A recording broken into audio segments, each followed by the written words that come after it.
Hey up, right, this is a Peco ELECTROFROG point, and I will never ever buy them again. You want to find out why I will never buy these Peco ELECTROFROG points again? Keep watching and we'll find out why I no longer have a use for them.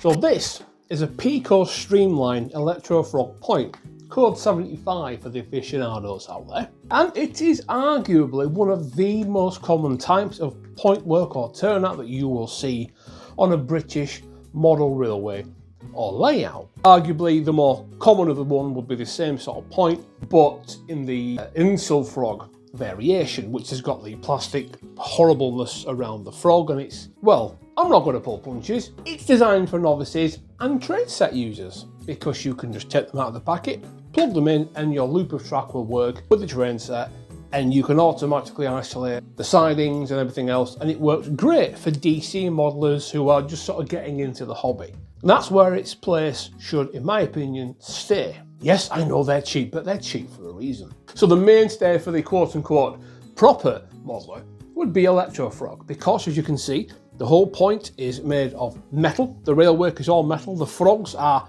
metal, the check and guide rails are also metal, much like the real life counterparts. And if you're spending a lot of hours and time and money investing, and research as well, investing into a railway, into a model railway, into a layout, especially an exhibition layout where every bugger and his dog is going to be looking at it and scrutinising it, then you want the layout to look as good as is actually possible, and ELECTROFROG points have been the way to do that, and they also give good reliability. But if you want to make them truly reliable, what you need to do, and Peco even tell you how to do this on the back of the packaging, is you need to start pissing around with soldering. You need to start cutting connecting wires on the back and adding insulated rail joiners on the V's there of the frogs, and then soldering dropper wires on them. There's a whole other mess involved with it. So what if there was a better way? Why can't we have a point or a turnout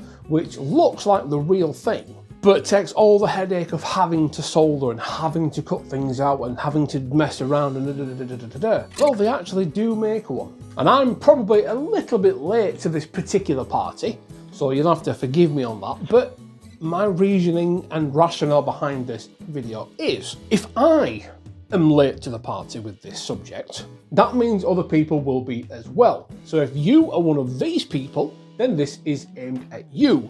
And if you're one of the smart ass know what else that already knows about the UniFrog point system, then fine, keep watching if you want, but there's really no need to say, yes, this has happened for you. Peco UniFrog points. These are like witchcraft, because they take all the benefits of the high quality you get and the reliability you get with a wired and a modified ELECTROFROG point. So you can have your frog polarity switching so your small tiny locos don't stall when they go over the point work, but also they look the part as well. And this one really properly fried my melon. And I don't know how they've done this, but they've done it. We all know how electricity works, correct? It flows like water. Now, rewind a few years back to when you were a kid and you had your first model railway layout, train set, whatever. You had your points, correct? And you would set the point and then power would go down that track. And if you turn the point back to the main line, power would go back down the main line and the siding would be isolated. Okay, with me so far? Good. Now, if you wanted to have a point within that siding which kicked back on itself, you would need to add a dropper wire. None of this, maybe I can get away with it nonsense. No, you would have to power that kickback rail, because water doesn't flow backwards and neither, apparently, does electricity. So I believe to be the case up until very recently. Because the UniFrog stuff can do that. And it's down to how Peco have wired up the point work and how they've set it all up. Each individual component within the UniFrog point seems to be isolated from the others. So you've got your check rail isolated, your frogs isolated, your switch rails are isolated, and the V of the actual frog itself is also isolated with an additional optional dropper you can plug into a point motor or a machine and switch the polarity of it as well. So you've got even more reliability. without all the headache of the soldering and the faffing about. And for me, that is fantastic. Now I know there's going to be the folks out there that go, well, model railways are already quite expensive, Craig, and I'm quite happy to have the ELECTROFROG points and do a little bit more work to get reliable running and get power everywhere and everything else, and that's fine. But my message is out there to the folks that want an easy life. You don't have to buy different types of rail joiners, you just have to buy metal ones, and they will go every end of the track work on a point, and they will work. It will just work. And I'm going to show you some of that on the layout in a minute. We're going to have a look at that actually, and you'll see just how bizarre it is to look at. So let's go and have a look now, shall we? I'm going to stop waffling and show you how these things actually work. Really good. Yes, that's right. It's time for the sponsors advert. Yes, of course, it is Sawyer Models of Lee. Why go anywhere else when you can get everything you need right here? They have rolling stock, accessories, scenic items, tools, whatever it is you need to build a banging model railway, they can absolutely supply it. And I should know because I've been going to them for quite a while now, and I've got everything I've needed from them. You can either buy from them from their website, or you can go in store for superb customer service. Remember guys, visiting Sawyer Models really does help me out, so if you can, please do so, and do your part to keep helping support small, local, independent model railway stores. We need them now more than ever. Right then, here we are. Here is one of the previously mentioned Unifrog points in place. Now this isn't fastened down, so please excuse this. Now this is actually one of the bullhead points. So the sleeper spacing is more correct for formal limit modelling, and the size and scale of the sleepers are also more correct. And it also works better with the DCT Concepts Legacy bullhead track, which I'm also using on this build because it looks splendid. Super fine. Anyway, that's not the point of this. The point is these. Now you'll notice this looks like pretty much any other point in the world, with the exception of the check rails are all metal. The frog is all metal, with the exception of two tiny insulated sections there, little bits of plastic. They are minute, versus all the older insulfrog points where this entire section here is just a big old chunk of plastic. And on some of the old homey ones, even the check rails are plastic. It's not realistic, it looks horrible, and it can even make some older or even some newer locomotives in rolling stock misbehave, and it can in extreme circumstances cause derailments as well. So they're not good, they're really not. Now this single point cost me 30 quid, £29 whatever it was, compared to the 15, 16, 17 pounds you can get the insulfrog variations or the ELECTROFROG variations for. So they are pretty much twice the money, but there's no hard work involved. You just literally connect them with metal rail joiners. So you've got metal rail joiners there, metal rail joiners here, and metal rail joiners there. Previously, you would have had to insulate these here, but the insulation is done here.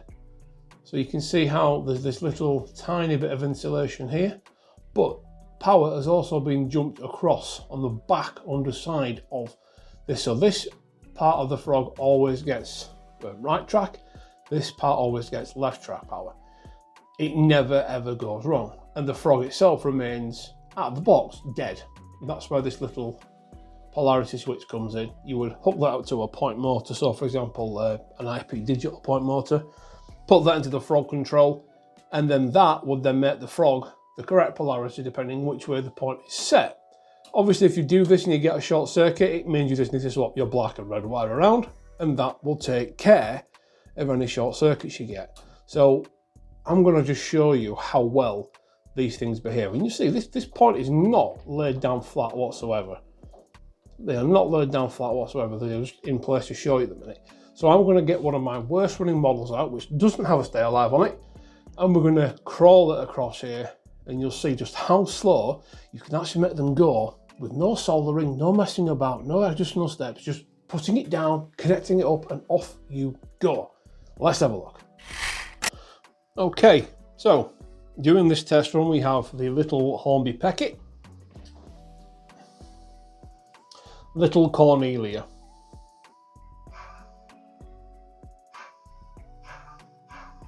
Now she has got a stay alive in here, but it's only a minute, and I do mean tiny.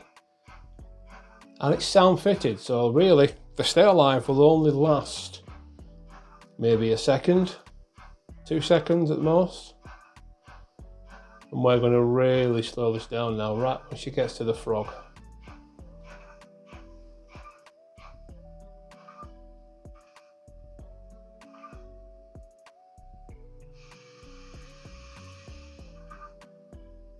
That's barely moving. We still have connectivity. She's actually caught on something. What's she caught on?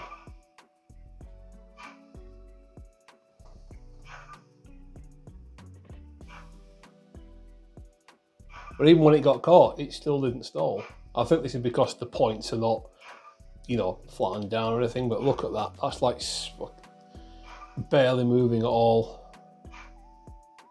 I've got the acceleration set ridiculously high on this, and she's over the point. She's over the frog.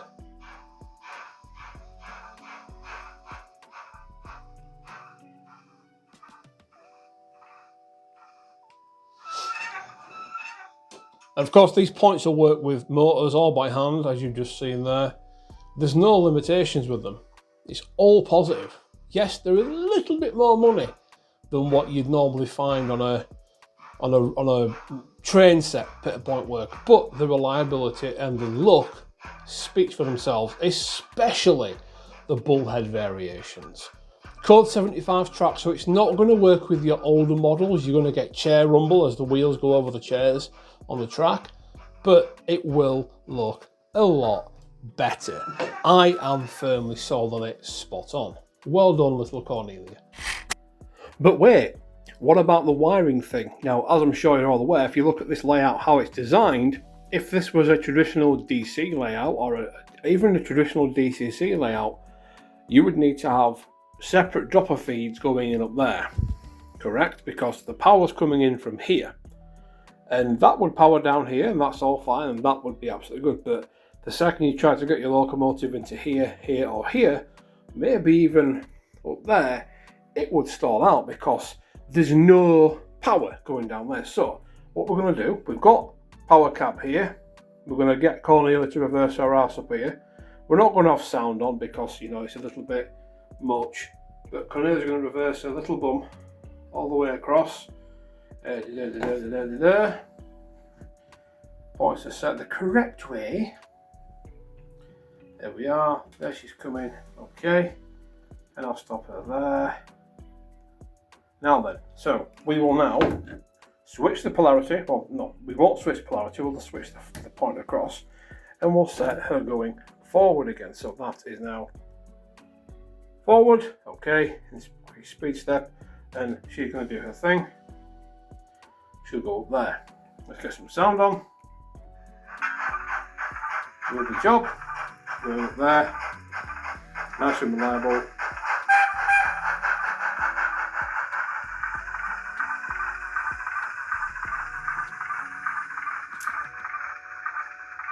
Okie dokie.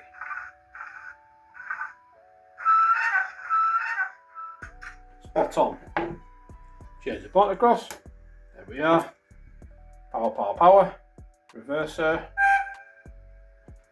There we are. She's going to start moving in a second. I promise you she will.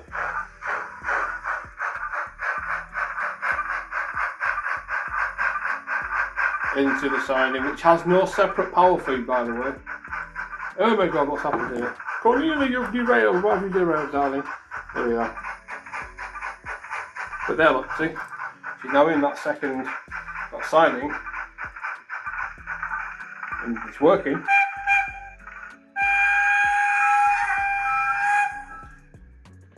So, yeah, these points somehow mean that electricity can flow up, forwards, and down and backwards somehow.